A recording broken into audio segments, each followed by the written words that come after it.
Attention, WhatsApp users. WhatsApp has added a new voice note widget for your phone's home screen. With this new widget, you no longer need to open the WhatsApp app every time you want to record and send a voice note. Everything can be done directly from your phone's home screen. To use this feature, press and hold on your phone's home screen and open the widget section. Find the WhatsApp widgets and you will see a new voice note widget.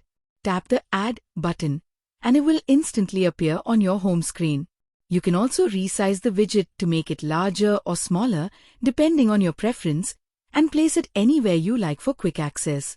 Now, whenever you want to send a voice note, simply tap the voice note widget.